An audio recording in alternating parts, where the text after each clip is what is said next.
नमस्कार, न्यूज़ 10 में आप सभी का स्वागत है। आपके साथ मैं हूं संध्या शर्मा। आइए बुलेटिन की शुरुआत करते हैं हेडलाइंस के साथ। चिली के राष्ट्रपति गैब्रियल बोरिक फॉन्ट भारत की 5 दिवसीय यात्रा पर। प्रधानमंत्री नरेंद्र मोदी के साथ करेंगे द्विपक्षीय वार्ता। कई महत्वपूर्ण समझौते होने की उम्मीद।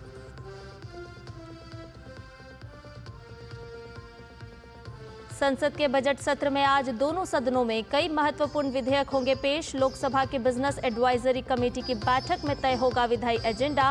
वक्फ संशोधन बिल के कल लोकसभा में पेश किए जाने पर हो सकती है चर्चा।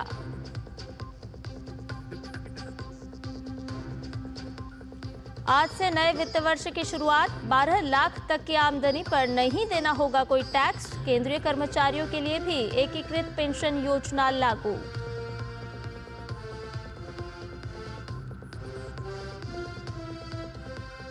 और दिल्ली में आज फिर खुलेगी केजरीवाल और आतिशी सरकार की पोल। शराब स्वास्थ्य डीटीसी के बाद मुख्यमंत्री रेखा गुप्ता पेश करेंगी वायु प्रदूषण पर सीएजी रिपोर्ट।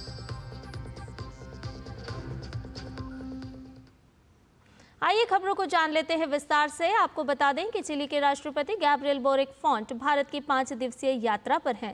बोरिक फॉन्ट आज दोपहर प्रधानमंत्री नरेंद्र मोदी से मुलाकात करेंगे और भारत चिली संबंधों के सभी पहलुओं पर चर्चा करेंगे। वे राष्ट्रपति द्रौपदी मुर्मू से भी मुलाकात करेंगे, जो उनके सम्मान में भोज का आयोजन करेंगी। राष्ट्रपति बोरिक के साथ एक उच्च स्तरीय प्रतिनिधिमंडल भी होगा, जिसमें मंत्री, सांसद, व्यापार संघ और भारत चिली सांस्कृतिक संबंध से जुड़े प्रमुख चिली नागरिक शामिल होंगे। राष्ट्रपति के रूप में ये उनकी पहली भारत यात्रा होगी। इस दौरान राष्ट्रपति बोरिक आगरा, मुंबई और बेंगलुरु भी जाएंगे। मुंबई और बेंगलुरु में वो राजनीतिक नेतृत्व, व्यापार और उद्योग जगत के प्रतिनिधियों, स्टार्टअप, इनोवेटर्स और तकनीकी दिग्गजों से मिलेंगे। भारत चिली संबंधों की विशेषता पारंपरिक रूप से गर्मजोशी, मित्रता और विभिन्न मुद्दों पर विचारों की समानता रही है। दोनों देश बहुपक्षीय मंचों पर व्यापक रूप से सहयोग करते हैं और जलवायु परिवर्तन, नवीकरणीय ऊर्जा और यूएनएससी के विस्तार और सुधारों पर समान विचार साझा करते हैं। तो आइए एक नज़र डाल लेते हैं दोनों देशों के व्यापार और आर्थिक संबंधों पर। आपको बताएं कि एलएसी क्षेत्र में भारत का 5वां सबसे बड़ा व्यापारिक साझेदार है। भारतीय निवेश लगभग 620 मिलियन अमेरिकी डॉलर होने का अनुमान है। व्यापार और आर्थिक रूप से भारत और चिली के बीच किस तरह के संबंध हैं, ग्राफिक के जरिए जान लीजिए। भारतीय कंपनियों ने चिली की कंपनियों का अधिग्रहण किया। इसके अलावा संयुक्त उद्यम स्थापित करके चिली के बाजार में भारत का प्रवेश। मोटर वाहन, कार, औषधि निर्माण, रसायन, लौह इस्पात के उत्पादों का निर्यात किया जाता है भारत से चिली में। मानव निर्मित धागा, कपड़े, सूती कपड़े, आरएमजी कपास का भी निर्यात चिली में होता है भारत से। ऑटो घटक, इलेक्ट्रिक मशीनरी, चमड़े के सामान, रबर उत्पादों का भी निर्यात होता है। सितंबर 2016 की बात करें तो भारत चिली अधिमान्य व्यापार समझौते यानी कि पीटीए के विस्तार पर समझौता हुआ। समझौते का दायरा 474 से बढ़कर 2829 टैरिफ लाइनों तक पहुंच गया। विस्तारित अधिमान्य व्यापार समझौता मई 2017 में लागू हुआ और उसके बाद से हम देख रहे हैं कि भारत और चिली के मध्य व्यापार और आर्थिक रूप से किस तरह से संबंध प्रगाढ़ होते नजर आ रहे हैं। दोहरे कराधान की अगर बात की जाए तो वहां भी एक समझौता हुआ। एलएसी क्षेत्र में भारत का 5वां सबसे बड़ा व्यापारिक साझेदार।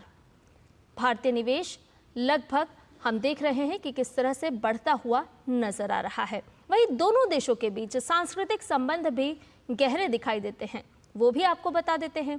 चिली में भारतीय संस्कृति बहुत लोकप्रिय है, तो सांस्कृतिक संबंध भी प्रगाढ़ हैं भारत और चिली के मध्य। चिली में योग और आयुर्वेद बेहद लोकप्रिय है।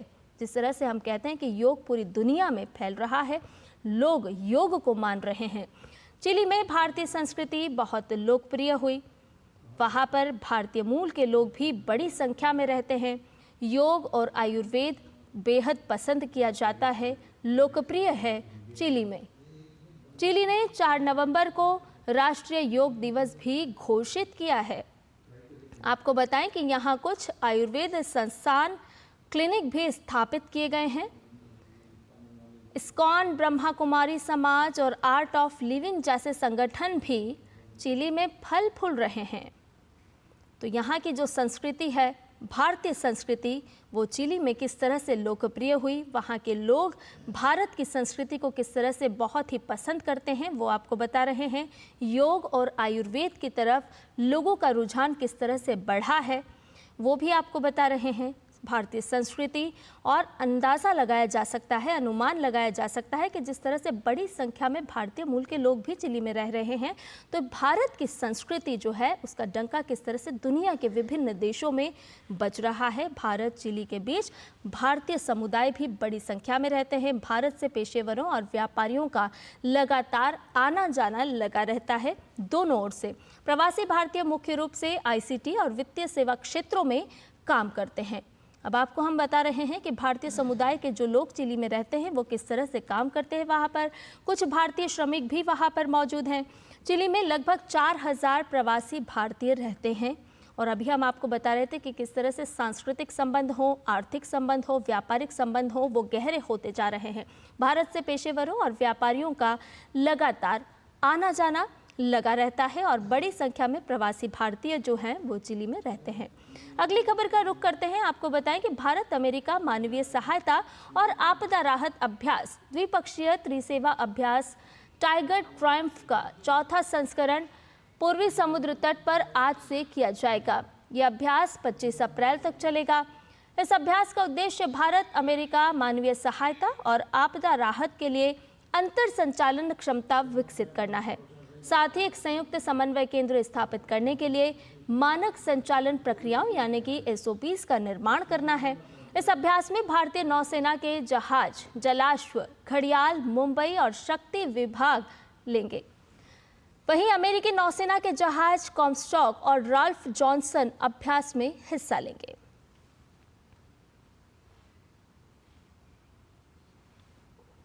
खबरों में बढ़ते हैं आगे और बात करते हैं संसद की, क्योंकि बजट सत्र के दूसरे चरण में कई महत्वपूर्ण विधेयकों पर चर्चा चल रही है और सरकार उन्हें पारित भी करा रही है।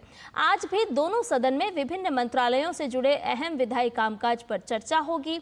उच्च सदन यानी कि राज्यसभा में शून्यकाल और प्रश्नकाल के अलावा विभिन्न मंत्रालयों से जुड़े प्रतिवेदन रखे जाएंगे। इसके अलावा 2 अहम विधेयक विचार और पारित करने के लिए पेश किए जाएंगे। सबसे पहले नागरिक उड्डयन मंत्री किंजरापू राममोहन नायडू वायुयान वस्तुओं में हित संरक्षण विधेयक 2025 को विचार और पारित करने के लिए पेश करेंगे। ये बिल भारत में लागू होने वाले अंतर्राष्ट्रीय समझौतों को कानूनी प्रभाव देने का प्रयास करता है, जिसमें मोबाइल उपकरणों में अंतर्राष्ट्रीय हितों से संबंधित कैपटाउन कन्वेंशन और मोबाइल उपकरणों में अंतर्राष्ट्रीय हितों से संबंधित कन्वेंशन का प्रोटोकॉल शामिल है। कन्वेंशन और प्रोटोकॉल का उद्देश्य विमान, हेलीकॉप्टर और इंजन जैसे हाई वैल्यू एसेट्स के अधिकार सुरक्षित करने में एकरूपता लाना है। राज्यसभा में आज एक और अहम विधेयक त्रिभुवन सहकारी विश्वविद्यालय विधेयक 2025 विचार और पारित करने के लिए पेश किया जाएगा। गृह मंत्री अमित शाह विधेयक को विचार और पारित करने का प्रस्ताव करेंगे। विधेयक में ग्रामीण प्रबंधन संस्थान आणंद, गुजरात को त्रिभुवन सहकारी विश्वविद्यालय के रूप में स्थापित करने का प्रावधान है। वर्तमान में IRA में एक सोसाइटी के रूप में पंजीकृत है। विश्वविद्यालय का उद्देश्य ये है कि विश्वविद्यालय सहकारी क्षेत्र में शिक्षा, प्रशिक्षण और क्षमता निर्माण प्रदान करेगा और संबंधित क्षेत्रों में अनुसंधान और विकास गतिविधियां भी संचालित करेगा। ये डिग्री कार्यक्रम दूरस्थ शिक्षा और ई-लर्निंग पाठ्यक्रम प्रदान करेगा और सहकारी क्षेत्र में उत्कृष्टता केंद्र विकसित करेगा। ये भारत में या भारत से बाहर किसी अन्य स्थान पर दूरस्थ परिसर या संबद्ध संस्थान स्थापित कर सकता है। संबद्धता और मान्यता बोर्ड इसके लिए बनाए जाएंगे, जिसकी अध्यक्षता कुलपति करेंगे। वहीं बात अगर लोकसभा की जाए तो लोकसभा में प्रश्नकाल और शून्यकाल होना सूचीबद्ध है। इसके अलावा कृषि मंत्री शिवराज सिंह चौहान अपने मंत्रालय से संबंधित अनुदान मांगों पर कृषि, पशुपालन एवं खाद्य प्रसंस्करण संबंधी स्थायी समिति की दूसरी रिपोर्ट में निहित सिफारिशों के कार्यान्वयन की स्थिति के बारे में जानकारी देंगे। लोकसभा की कार्यवली में आज 2 विधेयक सूचीबद्ध किए गए हैं। तटीय नौवहन विधेयक 2024 और गोवा राज्य के विधानसभा क्षेत्रों में अनुसूचित जनजातियों के प्रतिनिधित्व का पुनर्समायोजन विधेयक 2024 पर चर्चा होगी। इसके साथ ही लोकसभा के बिजनेस एडवाइजरी कमेटी की बैठक में आज विधायी एजेंडा भी तय होगा। इसमें कल वक्फ संशोधन बिल के लोकसभा में पेश किए जाने पर चर्चा हो सकती है। इधर केरल कैथोलिक बिशप काउंसिल ने वक्फ संशोधन बिल का समर्थन करने की अपील की है। काउंसिल ने अपने बयान में मुनम्बम की घटना का जिक्र किया है। इस पर केंद्रीय मंत्री हरदीप सिंह पुरी ने ट्वीट कर लिखा कि केरल कैथोलिक बिशप काउंसिल की अपील मुनम्बम में 600 परिवारों की दुर्दशा को उजागर करती है, जिनकी पैतृक संपत्ति को वक्फ संपत्ति घोषित कर दिया गया है। ये दर्शाता है कि वक्फ बोर्ड किस तरह से नागरिकों के संवैधानिक अधिकारों का उल्लंघन करता है। वक्फ संशोधन विधेयक हमारे लोकतंत्र के सच्चे धर्मनिरपेक्ष कामकाज को सुनिश्चित करेगा। उन्होंने आगे लिखा कि वक्फ संशोधन विधेयक राष्ट्र हित में है, मुसलमानों के हित में है। ये वक्फ संपत्तियों के प्रबंधन में पारदर्शिता लाएगा। वक्फ की जमीन पर अवैध कब्जा करने वाले ही आज वक्फ संशोधन विधेयक का विरोध कर रहे हैं, लोगों को गुमराह कर रहे हैं। Catholic bishop council of India की सभी राजनीतिक दलों से #वक्फ अमेंडमेंट बिल का समर्थन करने की ये अपील इस बिल को मजबूती देता है। ये बिल केरल के मुनम्बम में चल रहे विवाद जैसी विसंगतियों को दूर करेगा। आइए हम सभी मिलकर प्रधानमंत्री नरेंद्र मोदी के सबका साथ सबका विकास के मंत्र को मजबूती दें। इधर जम्मू कश्मीर के कठुआ में सुरक्षा बलों द्वारा सर्च ऑपरेशन चलाया जा रहा है। देर रात कठुआ के पंजतीर्थी इलाके में सुरक्षा बलों और आतंकियों के बीच मुठभेड़ हुई। दरअसल खुफिया जानकारी मिलने के बाद सुरक्षा बल इलाके में घात लगाए बैठे हुए थे। देर रात संदिग्ध मूवमेंट का पता चला, जिसके बाद दोनों ओर से फायरिंग की गई। सुरक्षा बल अब इलाके की घेराबंदी ज्वाइंट सर्च ऑपरेशन चला रहा है। दिल्ली विधानसभा में रेखा गुप्ता सरकार एक और कैग रिपोर्ट पेश करने की तैयारी कर चुकी है। मुख्यमंत्री आज प्रदूषण और उसकी रोकथाम से जुड़े मुद्दों से संबंधित एक कैग रिपोर्ट विधानसभा में रखेंगी। इस रिपोर्ट में दिल्ली की पूर्ववर्ती आम आदमी सरकार के वाहन वायु प्रदूषण की रोकथाम और शमन के प्रयासों और उस पर हुए खर्च का लेखा जोखा है। कैग की ये रिपोर्ट साल 2022 की दूसरी रिपोर्ट है, जो 31 मार्च 2021 को समाप्त हुए वित्तीय वर्ष से संबंधित है। इसके पहले दिल्ली शराब घोटाला, स्वास्थ्य और डीटीसी से जुड़े सीएजी रिपोर्ट आ चुकी है। इसके साथ ही कैग की ऑडिट रिपोर्ट पर चर्चा करते हुए मुख्यमंत्री रेखा गुप्ता ने यह आरोप लगाया था कि पूर्व आम आदमी पार्टी सरकार के कार्यकाल में डीटीसी को 70,471 करोड़ रुपए का नुकसान हुआ है। वहीं रिपोर्ट सामने आने पर साफ हो सकेगा कि केजरीवाल और आतिशी सरकार ने वायु प्रदूषण को नियंत्रित करने के लिए क्या-क्या कदम उठाए थे। मुख्यमंत्री योगी आदित्यनाथ आज बरेली के दौरे पर रहेंगे। सीएम 932.59 करोड़ रुपए के विकास कार्यों की सौगात बरेली जिले को देंगे। बरेली कॉलेज मैदान में वो जनसभा को संबोधित भी करेंगे। इस दौरान सीएम योगी 132 विकास परियोजनाओं का लोकार्पण और शिलान्यास करेंगे। इसके बाद मुख्यमंत्री मंडलीय विकास कार्य और कानून व्यवस्था की भी समीक्षा करेंगे। इसके साथ ही 73.25 करोड़ से बने अटल आवासीय विद्यालय का लोकार्पण करेंगे और इसके बाद सीएम योगी अधकटा नजराना की गौशाला भी जाएंगे।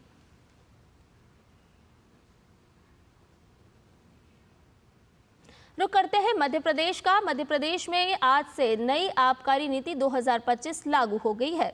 इसके तहत राज्य में 19 धार्मिक जगहों पर करीब 47 शराब की दुकानें बंद कर दी गई हैं। इनमें उज्जैन, ओंकारेश्वर, महेश्वर और मैहर सहित कुछ ग्राम पंचायत क्षेत्रों में भी शराब प्रतिबंधित कर दी गई है। इसके अलावा मंडलेश्वर, ओरछा, मैहर, चित्रकूट, दतिया, पन्ना, मंडला, मुल्ताई, मंदसौर और अमरकंटक की शहरी सीमा में शराब की सभी दुकानें शामिल हैं। सलकनपुर, कुंडलपुर, बांदकपुर, बरमानकला, बरमान खुर्द और लिंका ग्राम पंचायत सीमा में भी शराब पर प्रतिबंध लगाया गया है। दरअसल प्रदेश की भाजपा सरकार ने इस वर्ष 24 जनवरी को इन 19 शहरी और ग्रामीण क्षेत्रों को पूरी तरह पवित्र घोषित करते हुए यहां मद्य निषेध की घोषणा की थी। एमपी के मुख्यमंत्री डॉक्टर मोहन यादव ने कहा कि इन क्षेत्रों के धार्मिक महत्व को देखते हुए ये निर्णय लिया गया है, जिसका जनता ने भी स्वागत किया है। हमने जब कैबिनेट की थी तब हमने निर्णय किया था कि हमारे धार्मिक शहरों में जो विसंगतियां थी, जैसे उदाहरण के लिए बाबा महाकाल की नगरी में 1 किलोमीटर तक शराबबंदी थी, बाद में ओपन थी। ऐसे कई नगरों में तो हमने कहा था जो धार्मिक नगर पूर्णतः इनके अंदर शराबबंदी करें, और इसीलिए उसका दायरा खोलते हुए जो नगर परिषद है नगर परिषद एरिया के बाहर, जो नगर निगम है तो नगर निगम के बाहर, जो नगर पंचायत नगर पालिका है उनके एरिया के बाहर, और खासकर दतिया, ओरछा, पन्ना, उज्जैन, महेश्वर, मंडलेश्वर, ओंकारेश्वर, कटनी, मैहर की माताजी, ऐसे स्थानों को, अमरकंटक जहाँ माँ नर्मदा का उद्गम है, ऐसे स्थानों से हमने शराबबंदी की लिस्ट से इनको बाहर किया था। और मुझे संतोष है, इस प्रकार की व्यवस्थाओं को समाज ने भी बहुत पसंद किया। बुलेटिन में फिलहाल रुकने एक छोटे से ब्रेक के लिए, जल्द हाजिर होंगे।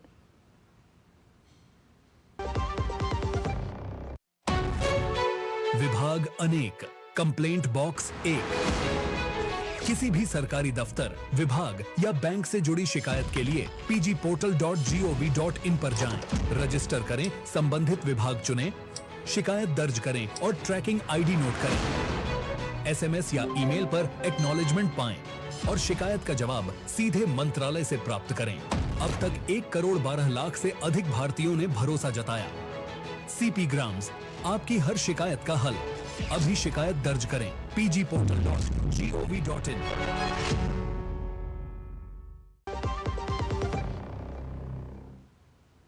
ब्रेक के बाद न्यूज़ 18 में आपका एक बार फिर से स्वागत है।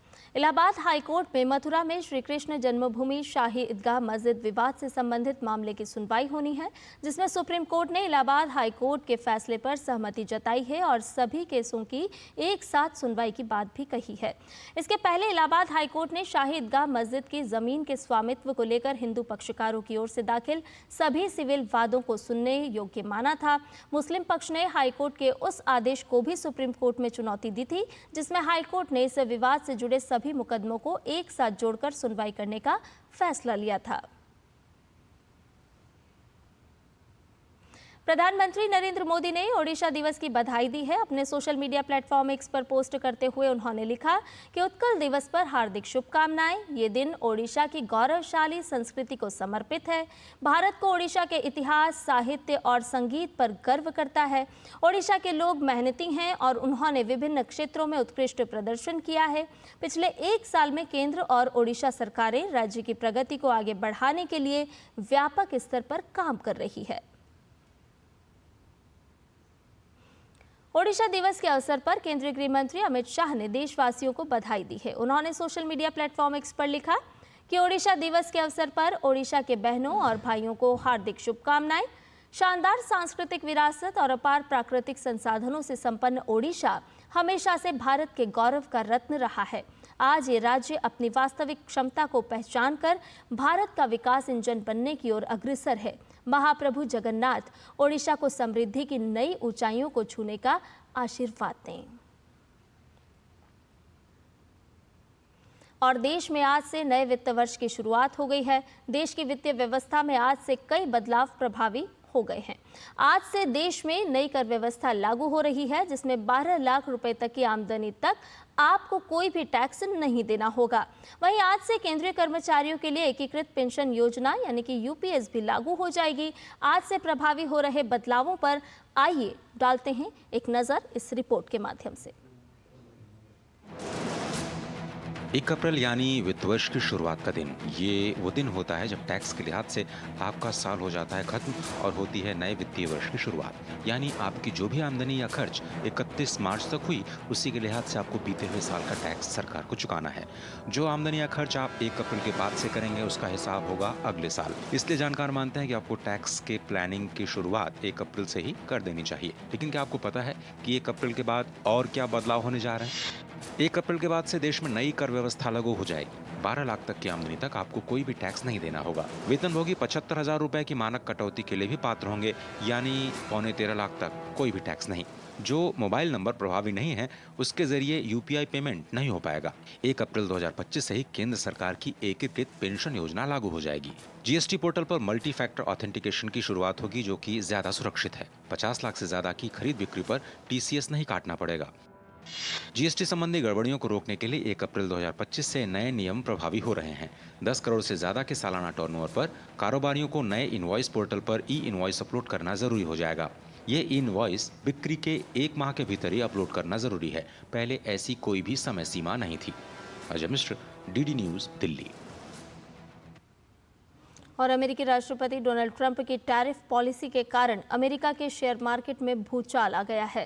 ट्रंप की नई टैरिफ पॉलिसी के कारण S&P 500 और नैस्डैक कंपोजिट में दिसंबर 2022 के बाद सबसे बड़ी गिरावट दर्ज की गई है।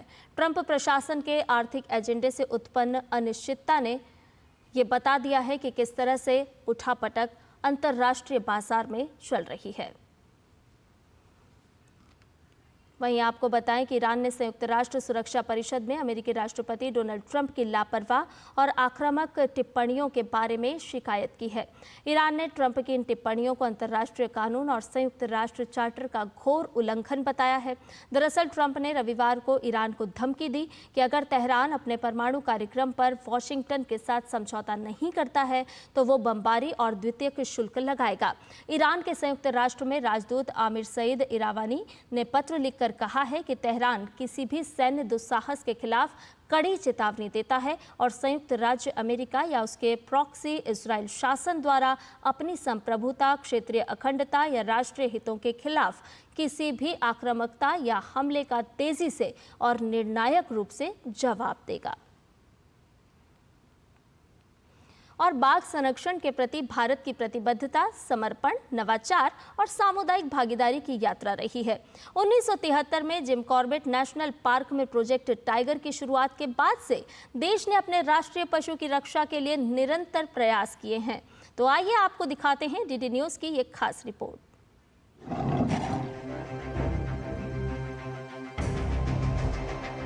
भारत, जहां बाघ सिर्फ एक शिकारी नहीं बल्कि शक्ति, संस्कृति और संरक्षण का प्रतीक है। 1 अप्रैल 1973 प्रोजेक्ट टाइगर की शुरुआत जिम कॉर्बेट नेशनल पार्क में हुई, जब बाघों की प्रजाति विलुप्त होने की कगार पर थी। उस समय सिर्फ 9 बाघ अभयारण्य और 1800 बाघ थे।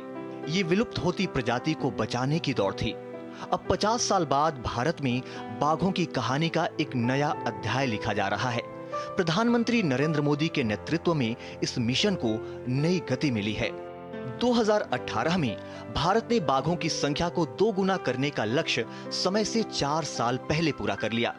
2006 में जहां बाघों की कुल संख्या 1411 थी, वहीं 2022 में ये बढ़कर 3682 हो गई। प्रधानमंत्री नरेंद्र मोदी ने इसे परिस्थिति और अर्थव्यवस्था का सामंजस्य बताया। समुदाय आधारित मॉडल के जरिए स्थानीय लोग अब बाघों के रक्षक बन गए हैं। 2023 में भारत बाघों तक ही सीमित नहीं रहा। अंतर्राष्ट्रीय बिग कैट्स अलायंस का जन्म हुआ भारत के नेतृत्व में एक वैश्विक पहल, जिसका उद्देश्य न केवल बाघ बल्कि शेर, तेंदुआ, जगुआर, चीता, हिम तेंदुआ और प्यूमा की रक्षा करना है। बाघ संरक्षण अब सिर्फ वन्य जीवों की कहानी तक सीमित नहीं रह गया है, बल्कि ये रोजगार, पर्यटन, जल सुरक्षा और वैश्विक मंच पर भारत की नेतृत्व क्षमता की कहानी बन गया है। बाघों की गगनचुंबी गर्जना वापस आ गई है और अब ये पहले से भी अधिक जोरदार है। भारत ने नीति, जनसहयोग और जुनून के जरिए बाघों के संरक्षण के मामले में अद्भुत सफलता हासिल की है। ये पूरी दुनिया के लिए ये एक मिसाल है। अब जब हम प्रोजेक्ट टाइगर के 50 साल पूरे होने का जश्न मना रहे हैं, तो एक बात तो साफ है कि बाघों की दहाड़ हमारे देश के जंगलों में हमेशा बनी रहेगी। कैमरा पर्सन मोहित के साथ मैं तापस भट्टाचार्य, दूरदर्शन समाचार, दिल्ली। और आईपीएल के 13वें मुकाबले में आज पंजाब किंग्स और लखनऊ सुपर जॉइंट्स आमने सामने होंगे। दोनों टीमों के बीच ये मैच लखनऊ के इकाना स्टेडियम में खेला जाएगा। मौजूदा सीजन में श्रेयस अय्यर की अगुवाई वाली पंजाब किंग्स ने अभी तक एक ही मुकाबला खेला है, जिसमें उसे जीत मिली है, जबकि इस सीजन में लखनऊ सुपर जॉइंट्स की टीम ने अभी तक 2 मुकाबले खेले, जिसमें से एक जीता और एक टीम को एक में ही हार मिली। पंजाब किंग्स और लखनऊ सुपर जॉइंट्स के बीच अभी तक आईपीएल में कुल 4 मुकाबले खेले गए हैं, जिसमें से 3 में लखनऊ की टीम ने जीत हासिल की और 1 में पंजाब ने जीत हासिल की है। और न्यूज़ 18 में फिलहाल मेरे साथ इतना ही। मुझे दीजिए इजाजत। नमस्कार।